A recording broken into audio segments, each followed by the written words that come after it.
तो चलिए शुरू करते हैं आज का अपना टॉपिक।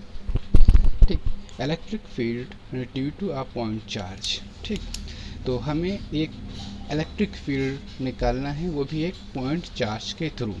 ठीक, तो इसके लिए सबसे पहले हम एक डायग्राम बनाते हैं और उस डायग्राम के थ्रू इस डेरिवेशन को समझते हैं।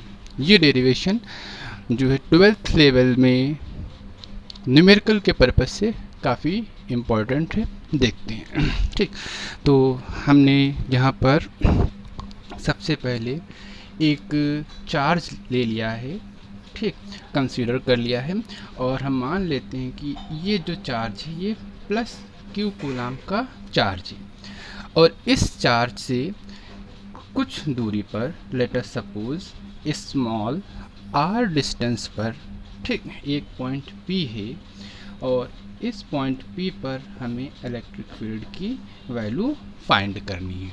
इस पॉइंट P पर हमें इलेक्ट्रिक फील्ड की वैल्यू फाइंड करनी है।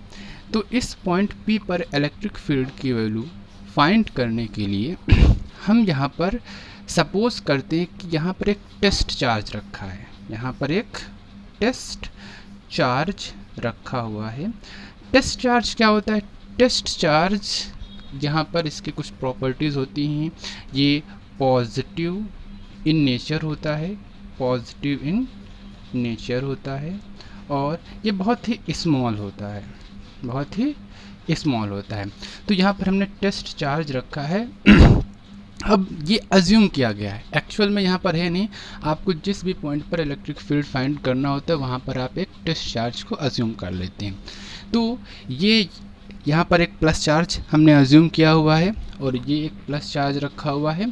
तो ये प्लस और इस प्लस के बीच क्या होगा? रिपल्शन फोर्स लगेगा अकॉर्डिंग टू कूलम्स लॉ, और वो फोर्स जो होगा इस आउटसाइड में बाहर की तरफ लगेगा। ठीक, वो एफ फोर्स लगेगा। ठीक, और ये किसके? कूलम्स लॉ के अकॉर्डिंग, कूलम्स लॉ के अकॉर्डिंग बाहर की तरफ लगेगा। ठीक, अब इस फोर्स की वैल्यू हम फाइंड कर सकते हैं। तो क्या फोर्स होगा इसका? तो इस फोर्स की value according to coulomb's law, ठीक, अकॉर्डिंग टू कूलम्स लॉ, ठीक, the force between charges is F is equal to होता है K Q1 Q2 upon R square. तो Q1 की जगह पे यहाँ पर क्या है? Q है। Q2 की जगह पे यहाँ पर एक टेस्ट चार्ज अज्यूम किया गया है। टेस्ट चार्ज को एक्चुअल में हम लोग Q नॉट से लिखते हैं। ठीक, तो Q1 Q not upon R का मतलब दोनों चार्ज के बीच डिस्टेंस, तो दोनों के चार्ज के बीच डिस्टेंस क्या है? R square. तो ये फोर्स लगेगा, ये कैसा होगा? ये होगा फोर्स, रिपल्सिव फोर्स हमारा लगेगा। अब फोर्स हम लोगों ने फाइंड कर लिया है।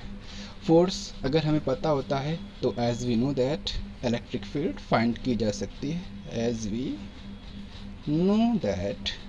ठीक, इलेक्ट्रिक फील्ड जो होती है वो निकाली जाती है E is equal to F upon Q naught. Force upon test charge को हम इलेक्ट्रिक फील्ड कहते हैं किसी भी पॉइंट के ऊपर, जैसा कि आप लोगों ने पढ़ा होगा। तो अब इस फोर्स की वैल्यू हम यहाँ पर पुट करते हैं और इलेक्ट्रिक फील्ड की वैल्यू फाइंड करते हैं। तो चलिए, तो E is equal to F की वैल्यू यहाँ से उठा के यहाँ पर रखते हैं। तो Q naught upon R square और डिवाइडेड बाई क्यू नॉट। ये क्यू नॉट से क्यू नॉट कैंसिल हो जाएगा, तो हमारी E की वैल्यू जो बचेगी वो बचेगी Q अपॉन R स्क्वायर। ठीक, जहाँ पर K क्या है? Where K is a constant. K क्या है? एक कांस्टेंट है, और जिसकी वैल्यू होती है, K की वैल्यू होती है 1/4 पाई एप्सिलॉन नॉट, या इसी को हम न्यूमेरिकल वैल्यू में लिख सकते हैं 9 × 10⁹। तो यही फार्मूला एक डिफरेंट फॉर्म में लिखा जा सकता है। इस फार्मूले को हम एक डिफरेंट फॉर्म में लिख सकते हैं, वो है E is equal to 1/4 pi epsilon naught Q upon R square. ठीक, तो ये हमारा रहा electric field due to a point charge. ठीक, न्यूटन पर कूलाम। यूनिट लिखना बहुत ज़रूरी होता है।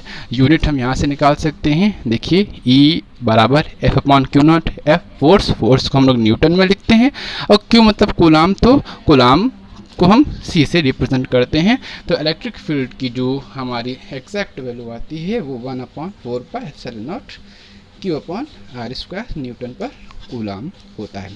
तो आई होप आप लोगों को समझ में आया होगा, अच्छा लगेगा, और अगर आपको अच्छा लगे तो प्लीज़ फॉलो करें और सब्सक्राइब करें।